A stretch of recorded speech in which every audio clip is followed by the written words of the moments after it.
राधे राधे दोस्तों, जय माता दी। नवरात्रि की आपको हार्दिक बधाइयाँ।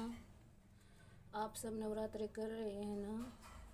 अगर आप लोग नवरात्रि करेंगे तो आपके घर में सारी खुशियाँ, संपत्ति, सब कुछ आ जाएगी माता की कृपा से। आप सब पर माता की कृपा बनी रहे। प्लीज़ मेरे चैनल को सब्सक्राइब, लाइक और शेयर कर दीजिए और मेरी वीडियो को पूरा देखिए। जय माता दी दोस्तों, मैं आपके लिए लेकर आई हूँ आज नवरात्र व्रत कथा। चलिए दोस्तों, नवरात्र व्रत कथा का प्रारंभ करते हैं। श्री दुर्गा नवरात्र व्रत कथा। व्रत विधि। इस व्रत में उपवास या फलाहार आदि का कोई विशेष नियम नहीं है। प्रातः उठकर स्नान करके मंदिर में जाकर या घर पर ही नवरात्रों में दुर्गा जी का ध्यान करके व्रत रखना चाहिए। जय माता दी। कथा पढ़नी चाहिए। कन्याओं के लिए यह व्रत विशेष फलदायक है। जय माता दी। जय अम्बे, जय जगदम्बे। श्री जगदम्बा की कृपा से सब विघ्न दूर होते हैं। कथा के अंत में बारंबार दुर्गा माता तेरी सदा ही जय का उच्चारण करें। जय माता दी, जय दुर्गा माता, जय अम्बे माता, जय काली माता। नवरात्र व्रत कथा प्रारंभ। बृहस्पति जी बोले, हे ब्रह्मा जी, आप अत्यंत बुद्धिमान, सर्वशास्त्र और चारों वेदों को जानने वालों में श्रेष्ठ हो। हे प्रभु, कृपा कर मेरा वचन सुनो। चैत्र, आश्विन, माघ और आषाढ़ के शुक्ल पक्ष में नवरात्र का व्रत और उत्सव क्यों किया जाता है? हे भगवान, हे परमपिता, इस व्रत का फल क्या है? किस प्रकार करना उचित है? और पहले इस व्रत को किसने किया है, सो विस्तार से कहो। बृहस्पति जी का ऐसा वचन सुनकर ब्रह्मा जी कहने लगे कि हे बृहस्पति, प्राणियों का हित करने की इच्छा से तुमने बहुत अच्छा प्रश्न किया है। जो मनुष्य मनोरथ पूर्ण करने वाली दुर्गा, महादेव, सूर्य और नारायण का ध्यान करते हैं वे मनुष्य धन्य हैं। यह नवरात्र का व्रत संपूर्ण कामनाओं को पूर्ण करने वाला है। इसके करने से पुत्र चाहने वाले को पुत्र, धन चाहने वाले को धन, विद्या चाहने वाले को विद्या और सुख चाहने वाले को सुख मिल सकता है। जय माता दी। जय अम्बे माँ, जय दुर्गा माँ। इस व्रत के करने से रोगी मनुष्य का रोग दूर हो जाता है और कारागार में बंद हुआ मनुष्य बंधन से छूट जाता है। मनुष्य की समस्त विपत्तियां दूर हो जाती हैं और उसके घर में संपूर्ण संपत्तियां आकर उपस्थित हो जाती हैं। बंध्या और काक बंध्या के इस व्रत के करने से पुत्र पैदा होता है। जय माता दी। समस्त पापों को दूर करने वाले इस व्रत के करने से ऐसा कौन सा मनोरथ है जो सिद्ध नहीं हो सकता? जय माता दी। जो प्राणी सलभ मनुष्य देह को पाकर भी इस नवरात्र का व्रत नहीं करता वह अनेक प्रकार से दुख भोगता है। जय माता दी। यदि व्रत करने वाला मनुष्य सारे दिन का उपवास न कर सके तो एक समय भोजन करे और उस दिन बांधवों सहित नवरात्र व्रत की कथा का श्रवण करे। जय माता दी। हे बृहस्पति, जिसने पहले इस महाव्रत को किया उसका पवित्र इतिहास मैं तुम्हें सुनाता हूँ, तुम सावधान होकर सुनो। जय माता दी। इस प्रकार ब्रह्मा जी का वचन सुनकर बृहस्पति जी बोले, हे ब्राह्मण, मनुष्यों का कल्याण करने वाले इस व्रत को कहो। मैं सावधान होकर सुन रहा हूँ। आपकी शरण आए हुए मुझ पर कृपा करो। ब्रह्मा जी बोले, पीठत मनोहर नगर में एक अनाथ नाम का ब्राह्मण रहता था। जय माता दी। वह भगवती दुर्गा का भगत था। उसके संपूर्ण सद्गुणों से युक्त मानव ब्रह्मा की सबसे पहली रचना ऐसी यथार्थ नाम वाली सुमति नाम की एक अत्यंत सुंदर पुत्री पैदा हुई। जय माता दी। वह कन्या सुमति अपने पिता के घर बालकपन में अपनी सहेलियों के साथ क्रीड़ा करती हुई इस प्रकार बढ़ने लगी जैसे शुक्ल पक्ष की कला बढ़ती है। जय माता दी। उसका पिता प्रतिदिन जब दुर्गा की पूजा और होम किया करता था उस समय वह भी नियम से वहां उपस्थित रहती थी। एक दिन वह सुमति अपनी सखियों के साथ खेलने लग गई और भगवती के पूजन में उपस्थित नहीं हो पाई। जय माता दी। उसके पिता को पुत्री की ऐसी असावधानी देखकर क्रोध आया और पुत्री से कहने लगा कि हे दुष्ट पुत्री, आज पर बात से तूने भगवती माता का पूजन नहीं किया। इस कारण मैं किसी कुष्ठी और दरिद्री मनुष्य के साथ तेरा विवाह करूंगा। इस प्रकार कुपित पिता का वचन सुनकर सुमति को बड़ा दुख हुआ और पिता से कहने लगी, हे पिताजी, मैं आपके कन्या हूँ, मैं सब तरह से आपके अधीन हूँ।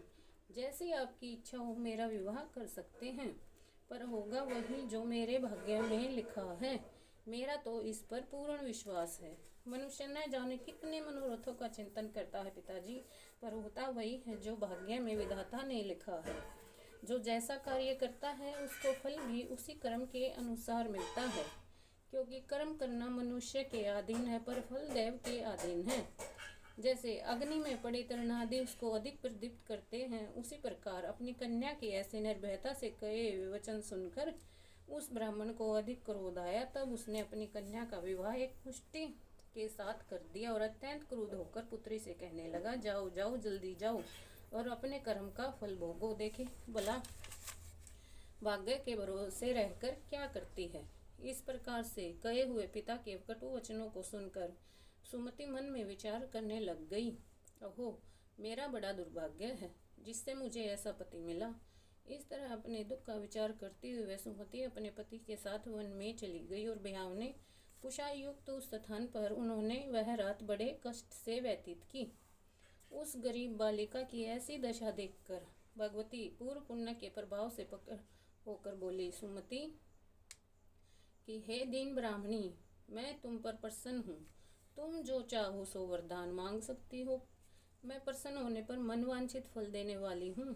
इस प्रकार भगवती दुर्गा का वचन सुनकर ब्राह्मणी कहने लगी कि आप कौन हैं जो मुझ पर प्रसन्न हुई हैं। जय माता दी, जय अम्बे माँ, जय दुर्गा माँ, जय काली माँ, जय सरस्वती माँ। यह सब मुझसे कहो और अपनी कृपा दृष्टि से मुझ दीन दासी को कृतार्थ करो। ऐसा ब्राह्मणी का वचन सुनकर देवी कहने लगी, मैं आदि शक्ति, मैं ही ब्रह्म विद्या और मैं ही सरस्वती।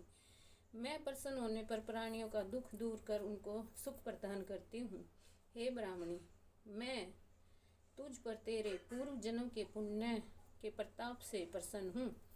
तुम्हारे पूर्व जन्म का वृतांत सुनाती हूँ, सुनो। तू पूर्व जन्म में निषाद भील की स्त्री थी और अति पतिव्रता थी। एक दिन तेरे पति निषाद ने चोरी की। चोरी करने के कारण तुम दोनों को सिपाहियों ने पकड़ लिया और ले जाकर जेल खाने में कैद कर दिया। उन लोगों ने तुझे और तेरे पति को भोजन भी नहीं दिया।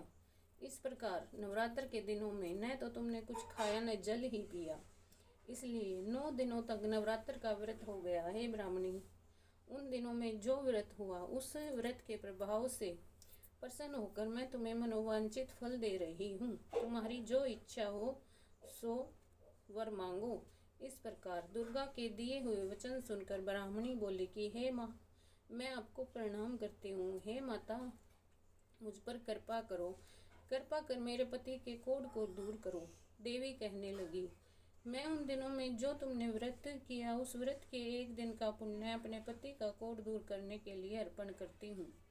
मेरे प्रभाव से तेरा पति कोढ़ से रहित और सोने के समान शरीर वाला हो जाएगा। ब्रह्मा जी बोले कि इस प्रकार देवी के वचन सुनकर वह ब्राह्मणी बहुत प्रसन्न हुई और पति को निरोग करने की इच्छा से ठीक है ऐसे बोली। तब उसके पति का शरीर भगवती दुर्गा की कृपा से कुष्ठहीन होकर अति कांति युक्त हो गया, जिसकी कांति के समान सामने चंद्रमा की कांति भी क्षीण हो जाती है। वह ब्राह्मणी पति की मनोहर देह को देखकर देवी को अति पराक्रम वाली समझकर स्तुति करने लगी कि हे दुर्गे, हे माता, हे काली माता, हे दुर्गा माता, आप दुर्गति को दूर करने वाली हैं, तीनों जगत का संताप हरने वाली हैं, समस्त दुखों को दूर करने वाली, रोगी मनुष्य का निरोग करने वाली, प्रसन्न होने पर मनवांछित वस्तु देने वाली और दुष्ट मनुष्यों का नाश करने वाली हो। तुम ही सारे जगत की माता हो, तुम ही पिता हो। हे अम्बे, मुझ निरपराध अबला का मेरे पिता ने कुष्ठी मनुष्य के साथ विवाह कर मुझे घर से निकाल दिया।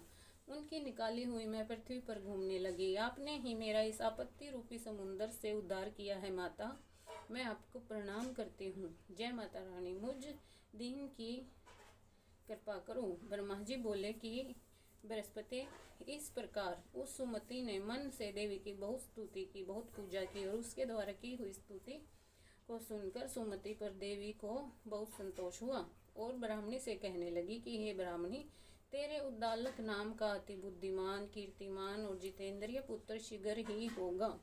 ऐसा कहकर वह देवी उस ब्राह्मणी से फिर कहने लगी कि हे ब्राह्मणी, और जो कुछ तेरी इच्छा हो वही मनवांछित वस्तु मांग सकती है।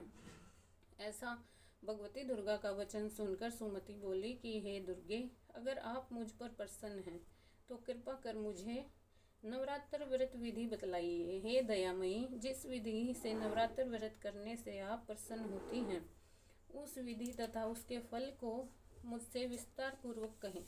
इस प्रकार ब्राह्मणी के कहे हुए वचन सुनकर माँ दुर्गा कहने लगी कि हे ब्राह्मणी, मैं संपूर्ण पापों को दूर करने वाली नवरात्र व्रत विधि बतलाती हूँ, जिसको करने से समस्त पापों से छूटकर मोक्ष की प्राप्ति हो जाती है।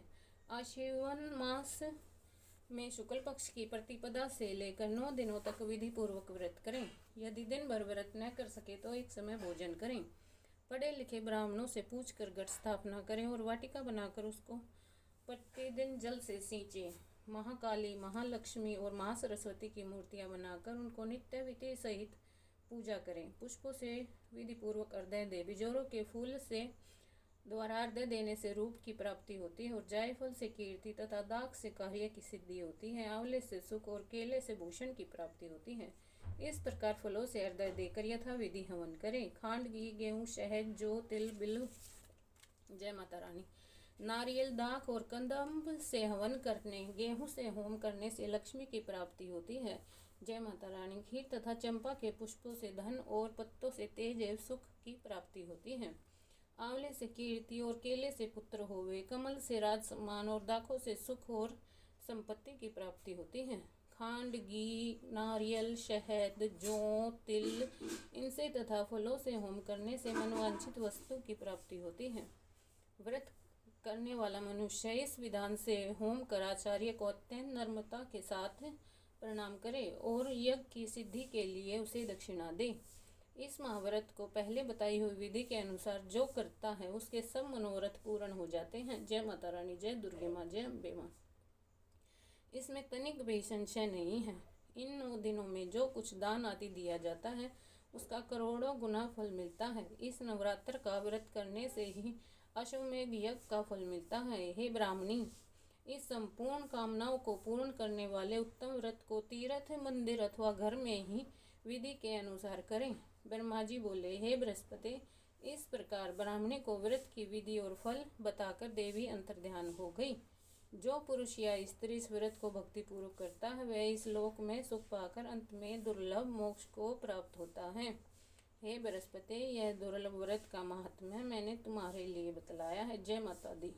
ऐसे ब्रह्मा जी के वचन सुनकर बृहस्पति जी आनंद के कारण रोमांचित हो गए और ब्रह्मा जी से कहने लगे कि हे ब्रह्मन, हे भगवान, आपने मुझ पर अति कृपा की जो अमृत के समान इस नवरात्र व्रत का महात्म्य सुनाया। हे प्रभु, आपके बिना और कौन इस महात्म्य को सुना सकता है। जय माता दी। ऐसे बृहस्पति जी के वचन सुनकर ब्रह्मा जी बोले, हे बृहस्पति, तुमने सब प्राणियों का हित करने वाले इस अलौकिक व्रत को पूछा, इसलिए तुम धन्य हो। यह भगवती शक्ति संपूर्ण लोकों की पालन करने वाली है। इस महादेवी के प्रभाव को कौन जान सकता है। जय माता रानी, जय अम्बे माता, जय दुर्गा माता, जय काली माता। तो दोस्तों, यह थी नवरात्र की कथा। आज से नवरात्र शुरू हो रहे हैं। इस दिन हम पूरी कथा को पढ़ते हैं और सारी कथा का वाचन किया जाता है।